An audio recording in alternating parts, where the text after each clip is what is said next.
10 квітня.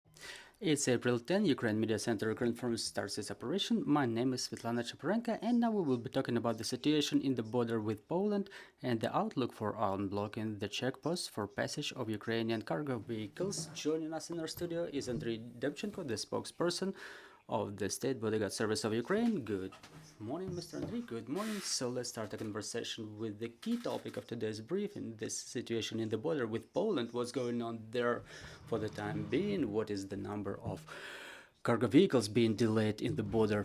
Well, lately there were no significant changes in the border with Poland, not that we observe. Just like earlier, 3 directions are blocked where Polish farmers in the territory of Poland either restrict or almost completely reject the passage of the cargo vehicles to the Polish side. The buses or civil vehicles are fortunately not blocked, so the movement in both directions, both for entrance and exit of Ukraine, is free for those types of transport. So talking about the cargo vehicles, obviously the situation is pretty difficult, because talking about those 3 directions, Ravaruska, Yahotin and Ugrinev checkposts, in fact, they are, well, the protesters block the passage of the cargo vehicles coming from Ukraine to Poland quite intensely. Well, in Ravaruska and Yahotin, previously there were 0 passage of the trucks. Later, the sentiment of the Polish farmers was changing. They were promising to let a number of empty vehicles to Poland through, so somewhere they let them through, somewhere they do not. In Yahotin, their number of vehicles was 0. Then in other checkposts, only 7 empty cargo vehicles were able to pass to Poland, and in Ugrinev there were only 11 cargo trucks that were led through to Poland.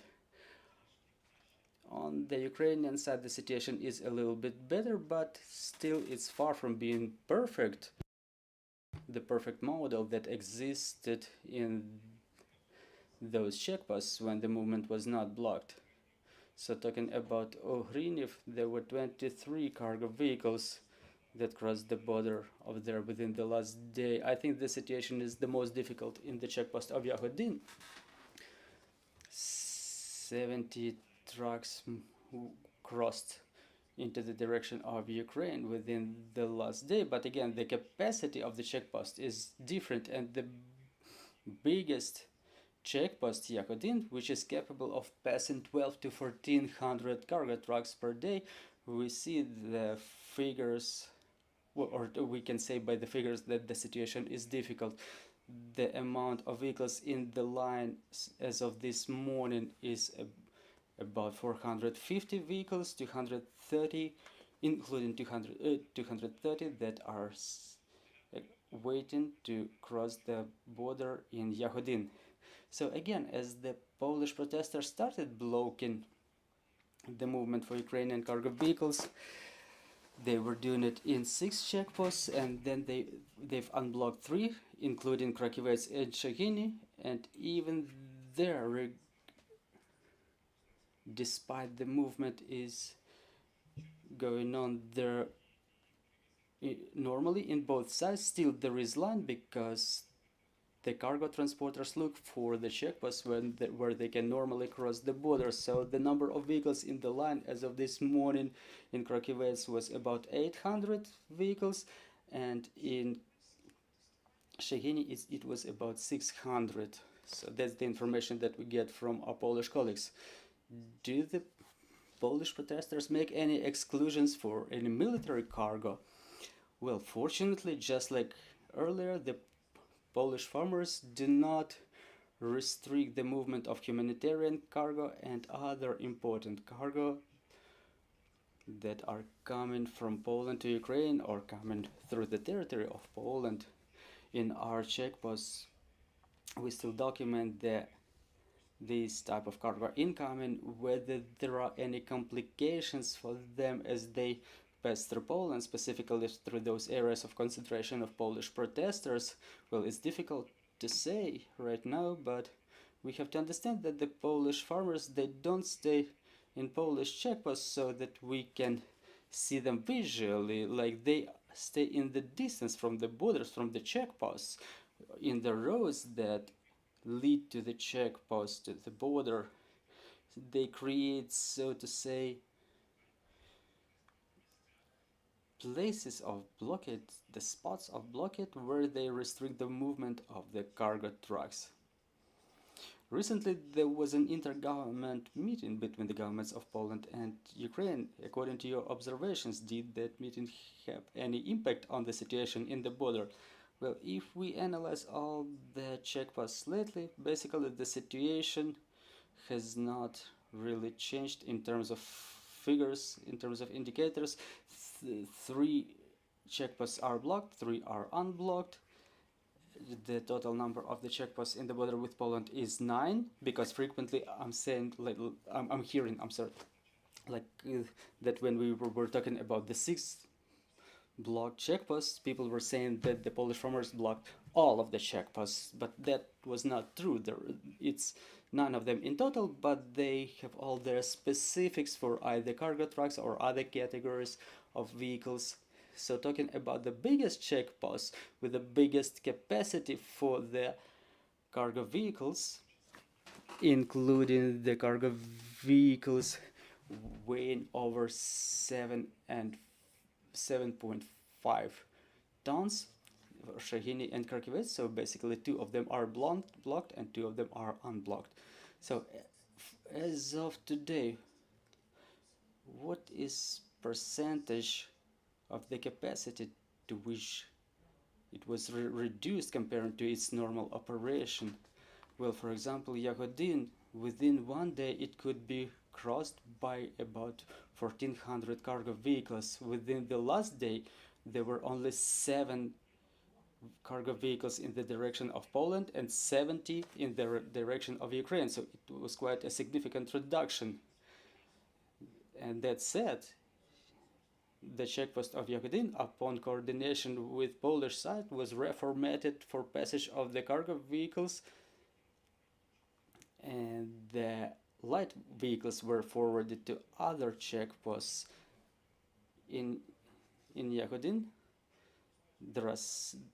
It has a capacity to pass the buses, but they don't really influence the overall number. So it's basically the biggest checkpost that is aimed at covering the need for passage of the cargo vehicles.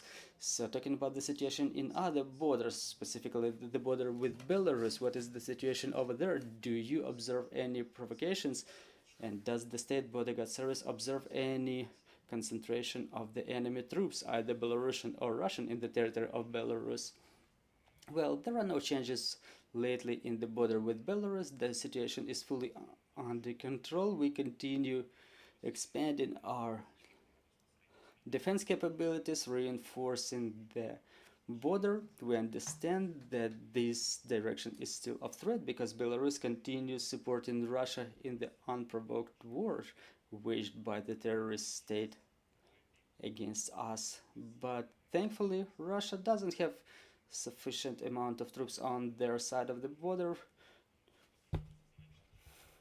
to exercise or initiate any invasion. Again, those troops that Russia was keeping in Belarus, they were staying in Belarusian training grounds, training over there, so Russia has withdrawn all of those troops to their territory and did not bring any new under their rotation framework. Obviously, there is certain amount of Russian personnel in Belarus, but they are mostly involved in maintenance and logistics of the material that is still staying in Belarus, but that's not a strike force or combat units that may be of threat to us. However, despite it all, we continue growing our defense capabilities all along the Belarusian border from Volyn to Chernihiv region. The fortifications in the areas along the borderline. In case the situation changes, we have the reconnaissance unit who keep track of the situation, including the reconnaissance units of the State Bodyguard Service that keep track of the situation to understand in future where we need to correct something, and our defenders know when to repel the attack in case it's initiated. Well, and a little bit about the passenger flow. What is the situation with the passage through the border of our citizens? How has it changed lately?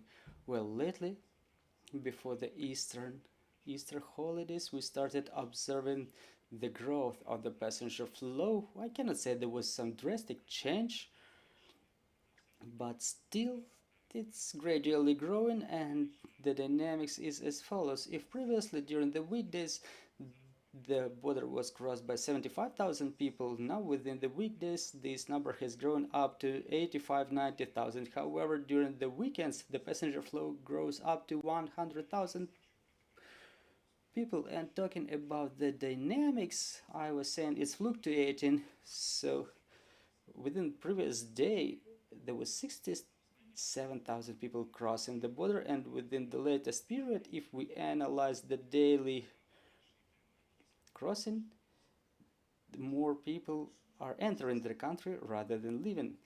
Let's ask the journalists of the floor if they have any questions. Yana Stashko, Ukrinform, now that the weather has changed and in a view of the new mobilization law that is about to be adopted, do you observe any growth of the number of violators who try to cross the border in illegal way? Well, there is no increase of such numbers. However, the attempts of the illegal border crossing still continue, both in the green section of the border and through the checkposts as well, where the border can be crossed illegally. Over there, the people usually use counterfeit documents.